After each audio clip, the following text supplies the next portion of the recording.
Physics की problem solve करनी तो जल्दी से इक्वेशन लिख देता हूँ।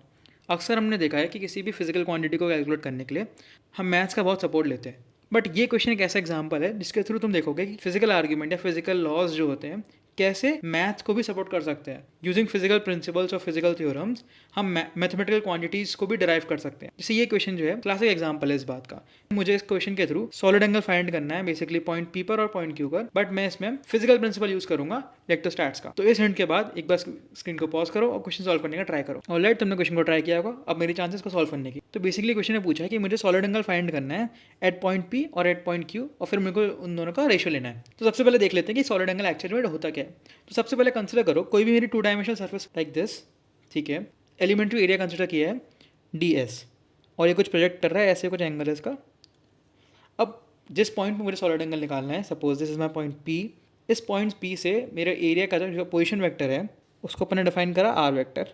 देन ये सर्फेस मेरे पॉइंट पी पर जो सॉलिड एंगल बना रही होगी that will be defined as this formula. अब अगर मुझे इतनी भी सर्फेस कंसिडर करनी है, मैं उस करस्पॉन्डिंग सर्फेस के लिए पूरा इंटीग्रेट कर दूंगा इसको, और मैं वहाँ से सॉलिड एंगल डिफाइन कर सकता हूँ। अब तुम देख रहे हो कैसे कैसे ये सॉलिड एंगल एक प्रॉपर मैथमेटिकल क्वांटिटी की तरह डिफाइन हो रहा है, राइट। बिकॉज यहाँ पे पोजीशन वेक्टर है आर मॉड स्क्वायर है, ये R square actually R mod square define करता है, एंड डी एस वेक्टर मेरा एरिया वेक्टर है। सो इस क्वेश्चन में भी हमसे यही पूछा है, हमारी जो सर्फेस है ए बी सी वो एक एंगल सब्टेंड करेगी मेरे पॉइंट पी पर और मेरे पॉइंट क्यू पर, वही मुझे सॉलिड एंगल निकालना है। अगर हम मैथमेटिक्स के थ्रू जाएंगे तो मुझे यही फॉर्मूला अप्लाई करना होगा। थोड़ा सा इसको लैबोरेटिव तरीके से समझें तो it will be look like this. So this is suppose my triangle surface, और ये इसका कुछ डी एस एंगल कुछ ऐसा बना रहा होगा डी एस वैक्टर। ये मेरा कुछ पॉइंट पी, ये डिस्टेंस है बेसिकली डी एस वैक्टर से, वो कुछ आर होगा। Then I will substitute this all the quantities in this formula. वहाँ से थोड़ा सा कॉम्प्लीट इंटीग्रेशन बनता है और वहाँ से अपन डिफाइन कर सकते हैं थ्रू मैथमेटिक्स, थोड़ी कॉम्प्लेक्स इक्वेशंस का यूज करते हुए इसको निकाल सकते हैं। But rather than going in a typical way, in a typical mathematical way, we will be solving this question using physics. ठीक है, तो फिजिक्स कैसे यूज़ करें यार, ये थोड़ा समझ में नहीं आया। ऑल राइट, तो सबसे पहले थोड़ा सा रिवाइज करते हैं कि एक्चुअली में गॉस थ्योरम क्या होती है। तो सपोज कोई भी क्लोज रीजन है एस, उसके अंदर कोई चार्ज है मेरा क्यू, क्यू का इस एस के थ्रू जितना भी फ्लक्स होगा that could be written as Q by epsilon naught, right. ये बेसिकली फाई मेरा फ्लक्स है, टोटल फ्लक्स। तो टोटल फ्लक्स को हम क्यू बाई एप्सिलॉन नॉट से रिप्रेजेंट कर सकते हैं। ये मेरी है गॉस थ्योरम। और अगर हम गॉस थ्योरम को थोड़ा और फंडामेंटली समझें तो एक्चुअली गॉस थ्योरम मेरी कंजर्वेशन ऑफ चार्ज से आती है। एक्चुअली कंजर्वेशन मतलब जो मेरी इलेक्ट्रिक फील्ड और मैग्नेटिक फील्ड होती हैं वो एक U1 सिमेट्री बनाती हैं। U1 is a gauge group for electromagnetic theories. तो वहाँ से कंजर्व क्वांटिटी होती है इलेक्ट्रिक चार्ज, वहाँ से मैं डिफाइन करता हूँ मेरे फाई और क्यू बाई एप्सिलॉन नॉट को। Let me share with you how it looks in a more mathematical way. So actually में this looks like this. This formula is a more theoretical version of this Gauss theorem.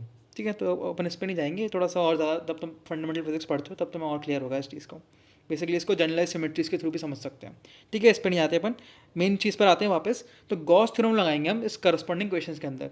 ठीक है, तो सबसे पहले देख लो एक बार क्या गिवन है कि मेरे ट्रायंगुलर सर्फेस है कुछ भी और मेरा पॉइंट पी है। तो मैं अज्यूम करता हूँ मेरा पॉइंट पी पर कोई चार्ज रखा है क्यू। अब मैं क्या करूँगा, 3 ट्राइंगल और ऐड कर दूंगा सो दैट मेरा जो पॉइंट पी है वो एक क्लोज रीजन में लाई करना शुरू कर देगा। तो अगर मैं थोड़ा सा और ज्योमेट्रिकल वे में समझाऊँ इसको, तो ये कुछ ऐसे सर्फेस बन जाएगी। एक ऐसे ट्राइंगल आएगा, एक ऐसे ट्राइंगल आएगा और एक ऐसे ट्राइंगल आएगा, राइट। तो 4 ट्राइंगल्स के बीच में ये पॉइंट पी लाई करेगा।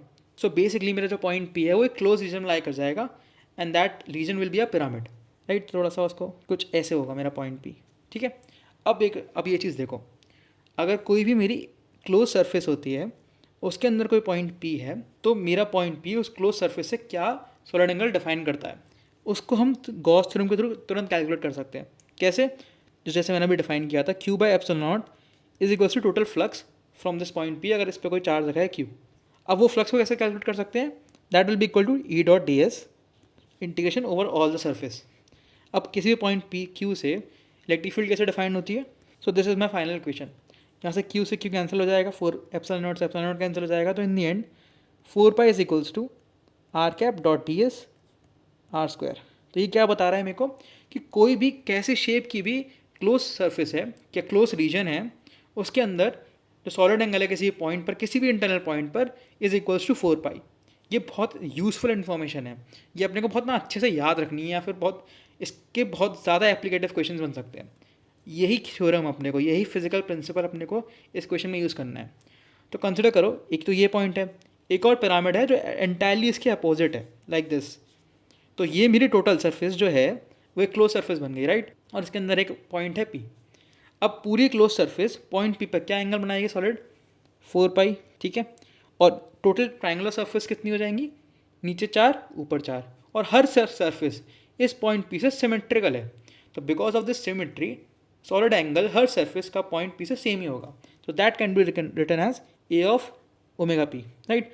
तो यहाँ से मेरा सॉलिड एंगल P पॉइंट पर ट्राइंगुलर सरफेस से कितना आ गया, π/2। तो मेरा फर्स्ट सॉलिड एंगल तो निकल गया। नाउ सेकंड सॉलिड एंगल कैसे निकालेंगे, बेसिकली सॉलिड एंगल मेरा पॉइंट Q पर कैसे निकालेंगे। तो इसके लिए ना अपने को थोड़ा सा और सिमेट्रिकल वर्जन यूज़ करना पड़ेगा इस क्वेश्चन में। अगेन सेम प्रिंसिपल यूज़ करूँगा मैं, सो गॉस थ्योरम ही यूज़ करूँगा इन द एंड। कंसिडर करो मेरा सेम पिरामिड है, like this like this like this. एक चीज़ और है, पिरामिड की जो स्क्वायर है ना वो 2a लेंथ का है, तो ऊपर से कैलकुलेट कर सकते हो। और अब जो मेरा पॉइंट Q है वो a लेंथ से है इस बेस से, राइट। तो बेसिकली हाफ डिस्टेंस पर है बेस से, ठीक है। Again because of symmetry, because जो मेरा Q है वो पूरा सेंटर पर लाई कर रहा है सॉर्ट ऑफ, तो उसका हर ट्राइंगल से सेम सॉलिड एंगल होगा, ठीक है। अब बिकॉज Q जो है मेरा, जो मेरा पिरामिड है उसके अंदर लाई कर रहा है, right. Single pyramid, double pyramid की बात नहीं कर रहा हूँ मैं। तो because of this again using Gauss theorem और जो मेरी क्लोज रीजन वाली जो थ्योरम थी, वहाँ से मैंने कैलकुलेट किया कि टोटल सरफेस, जो पूरी सरफेस है एस, Q पर क्या एंगल बनाएगी solid, 4 pi. That can be written as, मतलब बेसिकली मैं अलग अलग सरफेस से जो सॉलिड एंगल है उसके सम में इसको डिनोट कर रहा हूँ। So can be written as 4 of sigma Q। तो बेसिकली हर ट्राइंगुलर सरफेस क्या सॉलिड एंगल बना रहा है Q पॉइंट से, वो चीज़, प्लस ये जो स्क्वायर सरफेस है ये क्या सॉलिड एंगल बना रही होगी Q से, उसको मैं लिख देता हूँ S ऑफ S, ठीक है। अब बेसिकली मुझे क्या निकालना है, S ऑफ S, ठीक है। अब अगेन फिर से गॉसियन सरफेस, अब अगेन मैं फिर से गॉस थ्योरम यूज़ करके सिग्मा एस को कैलकुलेट करूँगा। सो बेसिकली सिग्मा एस मेरा क्या है, एक स्क्वायर प्लेन है, उसके हाफ, सपोज उसकी लेंथ 2 है, तो हाफ डिस्टेंस पर एक पॉइंट रखा है। मुझे बताना है कि ये स्क्वायर प्लेन क्या सॉलिड एंगल सब्टेंड कर रहा होगा Q से। सो मैं कंसिडर करता हूँ 6 स्क्वायर्स, बेसिकली मैं क्यूब बना रहा हूँ, राइट। अब मुझसे क्या पूछा है, क्यूब के सेंटर पे क्या सॉलिड एंगल होगा। अगेन ये क्लोज सरफेस है, सो क्यूब के सेंटर पे टोटल क्यूब से क्या सॉलिड एंगल होगा, 4 पाई, ठीक है। अब बिकॉज यहाँ पर एक ही सरफेस, एक ही फेस की बात कर रहा हूँ मैं, तो टोटल फेस कितना होता है 6, तो एक फेस से कितना जा रहा होगा 4 पाई/6। और ये चीज़ क्यों है, because symmetrically Q point her face से सेम डिस्टेंस पर है। सो यहाँ से मेरा सॉलिड एंगल आ गया 2 pi. So basically sigma S is equals to 2 pi. From that sigma Q मेरा आ गया 5 पाई/6। तो यहाँ से मैंने सिग्मा क्यू भी कैलकुलेट कर लिया। सिग्मा भी मेरे को पता था 5/2 है, तो रेशियो कितना हो गया 5 pi sorry. So this is my ratio of sigma Q sigma P. अब इंपॉर्टेंट चीज़ क्या थी इसके अंदर, देख रहे हो, मतलब मैंने कोई भी मैथमेटिकल इक्वेशंस को यूज़ नहीं किया सॉलिड एंगल निकालने के लिए। ऑल्दो मैं चाहूँ तो कर सकता था, मैं इसको थोड़ा सा और ड्राइव करता तो वहाँ से मैं कैलकुलेट और अच्छे से कर सकता था, सॉलिड एंगल मैथमेटिकली डिफाइन कर सकता था। But rather than moving in that direction, मैंने फिजिक्स को चूज़ किया और मैंने फिजिक्स के प्रिंसिपल को यूज़ किया, गॉस थ्योरम को, और वहाँ से डायरेक्टली कैलकुलेट कर लिया। So this is why this question was very special. Alright, तो क्या सीखा है इस वीडियो के थ्रू। सो बेसिकली कैसे हम फिजिक्स के प्रिंसिपल्स को यूज़ कर सकते हैं बहुत कॉम्प्लिकेटेड मैथमेटिकल कैलकुलेशंस करने में। सेकंड चीज़ और कि फिजिक्स की ज्योमेट्री को विजुलाइज करना कितनी बड़ी पावर हो सकती है कोई भी बड़े से बड़े प्रॉब्लम को सॉल्व करने का। Alright, see you soon in next video.